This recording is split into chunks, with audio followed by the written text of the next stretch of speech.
All right, welcome back everyone for another episode of CSM Unfiltered. And in today's episode, we have Taimur. So, Taimur, I have to say that you were one of the first people that I ever connected with when it comes to CSM recruitment and offers and just like the entire CSM world. So, I'm very excited to share your story and for you to share your story with my people from the school community and whoever finds us here on YouTube. And with that being said, I would love to get you to share what got you into CSM. And then we're going to talk a little bit about the upside, the downside, the good, the bad, the ugly, right? So what can Yep. people expect? And welcome and thank you for taking the time. I know you're super busy these days. Thank you so much, Jelena. Hi everyone. My name is Tamir, and I've been in high ticket sales for almost half a decade now. And well, I started out my career the same way as everyone else. I was a setter. I transitioned into a closer soon after. And over the last year and a half, with the current trend of the community and the space overall in terms of high ticket closing, the commission sprints that people do. Um, I soon realized that I needed something reliable that I could rely on without having to put in 60, 65-hour work weeks. And that was the normal for me. And right around this time was when I was referred to Jelena by a friend of mine, Cash, whom I'm super thankful for, by the way. And I just saw Jelena host a workshop. I think that was your first workshop or second Yeah. workshop that you ever hosted, right? Yeah. Um, and I thought, you know what? What's the worst, right? Friday, I can definitely make time, like 45 minutes. I can definitely make time. So I thought, you know, what the hell? Let's do it. I ended up coming to that workshop and I remember, wow, this is also high ticket sales. Like I couldn't even believe that there was a world where you could put in 45 hours even and still make the same or even potentially even more money than you could with closing or setting. So that workshop was really the straw that broke the camel's back for me essentially. And the amount of value that Jelena provided on a free workshop to strangers was just a lot. And that's what kind of made me feel like, you know what? There there's no ulterior motive that Jelena has, and she's doing this just because she wants to help the people on that call out. So that's I hope that kind of answers that question for you. Yeah, thank you for sharing. I completely forgot about workshops. I should definitely host another one on that I have time. And what was workshop for you? That was a message from JD Daly for me a long time ago when he said you should be doing customer success manager role. And he was the person who kind of gently nudged me into it. And I know what it meant to get consistent income, what it did for me and my family and my mindset and my health. And I just wanted to do more of that for people who are burned out from high ticket sales.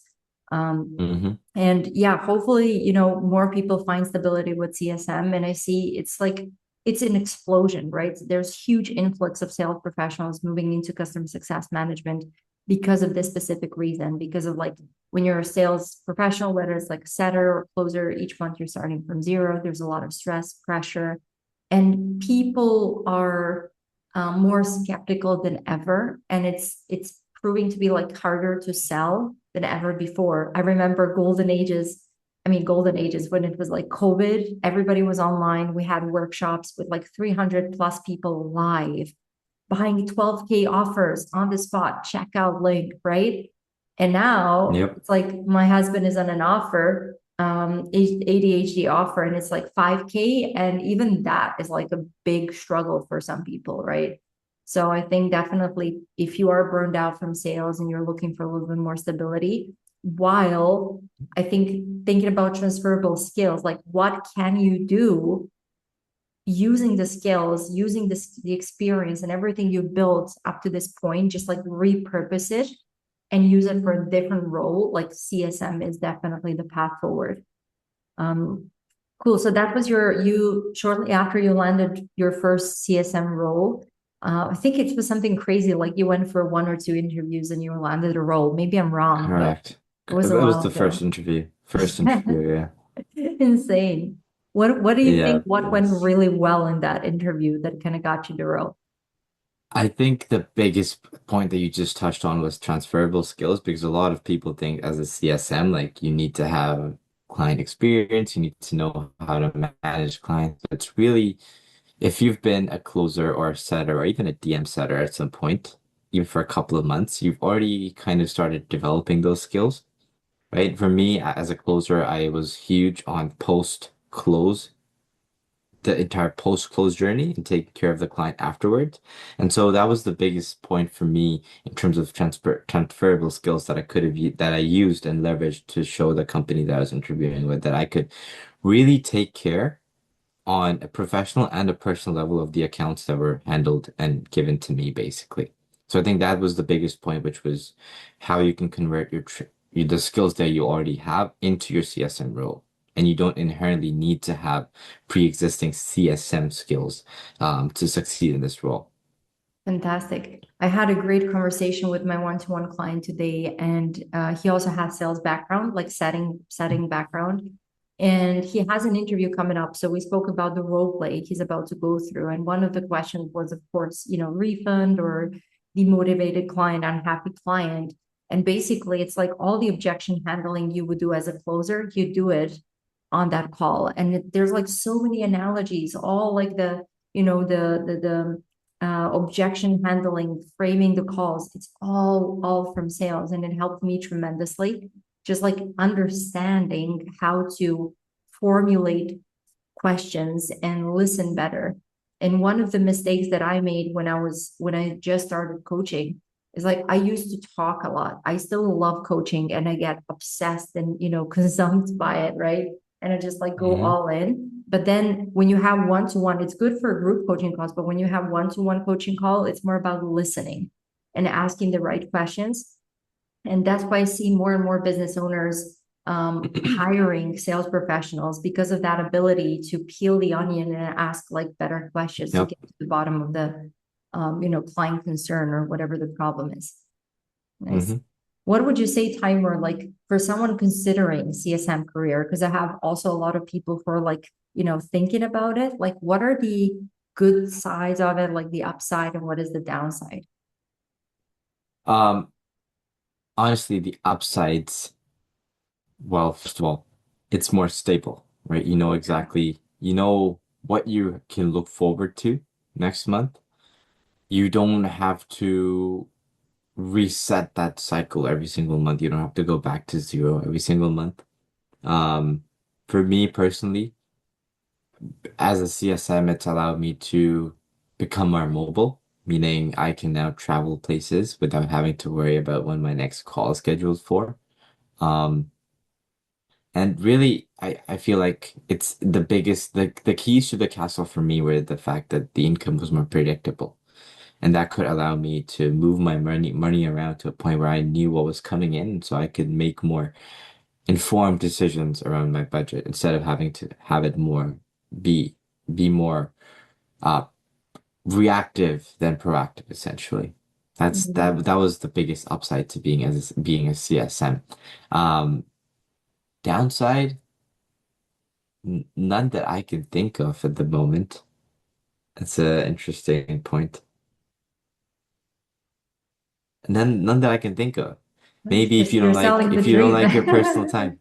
Yeah, maybe if you don't like your personal time, Yeah. maybe then you wouldn't like being a CSM. But so for me, making this move over to a CSM was the best thing that I've done in the past 5 years that I've been in high ticket sales. So Nice. Same, yeah. I remember how my mental health improved when I started like getting that consistent income. And it's just like there's no pressure. And also this is like a little bit of a challenge for sometimes sales professionals who are looking forward to that call, like to collect the cash. So there's like always that outcome, like I need to, yeah, collect cash. But here it's just like building the relationship, it's good conversations, right? As long as they see some results, like you're having pretty cool conversations on those calls. And just a reminder for everyone, watching this video, the biggest takeaway for me when I was a CSM is just building relationships with people outside of your role as well. like connecting with them on LinkedIn. A lot of business owners follow me now on LinkedIn and Facebook, right? So just like building your own brand and your own networking while working for a different company, right? So just like using to leverage whatever name you're working with. I think this is huge. A lot of people miss that opportunity. And you've got to be greedy in terms of like, I want to help people and I want to collect those testimonials, right? And I want to build my brand. But of course, number one, help them, help people get what they want, right? Because that's like the book, The Science of Getting Rich by Wallace D. Wattles, one of my favorite books that talks about wealth. It's like people get rich by helping others get what they want, right? And that's when Yep. you can start accumulating, wealth as well. And congratulations on your dream car. Speaking of that, Thank you so much. Yeah, how did it feel buying that dream car? it it was quite a ride, honestly. Um, this is obviously something. It is a dream car. It is something that I've ha had my eyes on. I've set my sights on for the past, I want to say, decade, over a decade. But the last 5 years, I haven't had the financial circumstances to be able to save up enough to be able to purchase that car. But like I said, actually, over the last 8 months or so, because the income was so predictable, I could pretty much slot X amount towards that goal while still being able to maintain my current expenses, right? Which is why I preach this whole point about this entire predictable Yeah, income scenario where you know what to look forward to every single month, essentially. yeah, I love that for you. And yeah, there's no better feeling than actually getting something you really wanted, but doing the thing that you really enjoy.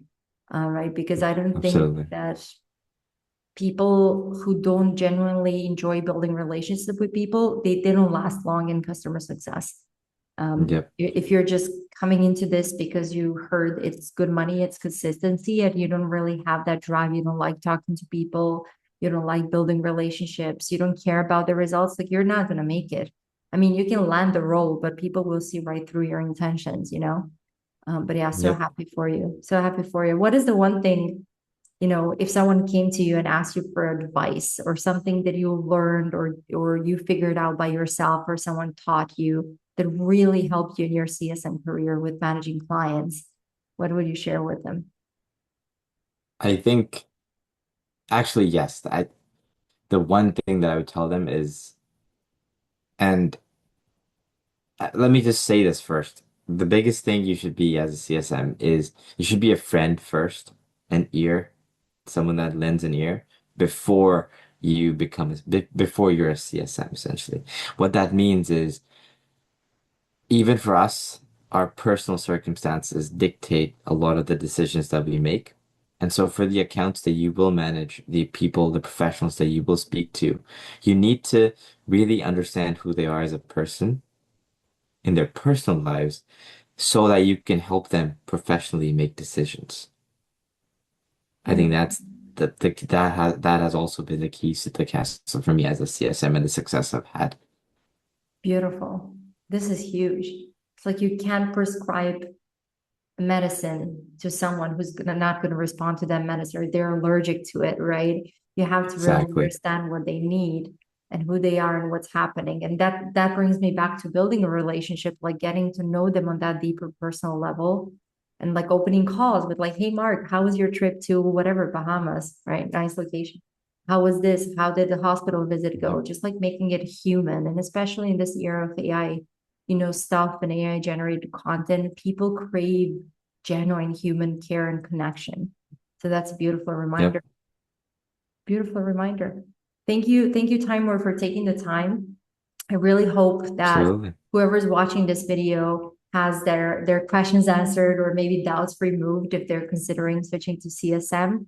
Guys, as you know, the school community is there. My DMs are always open. You can comment under this video as well if you have any questions or you want a little bit more support. You want to transition into CSM world, you're not sure how to do that or where to start.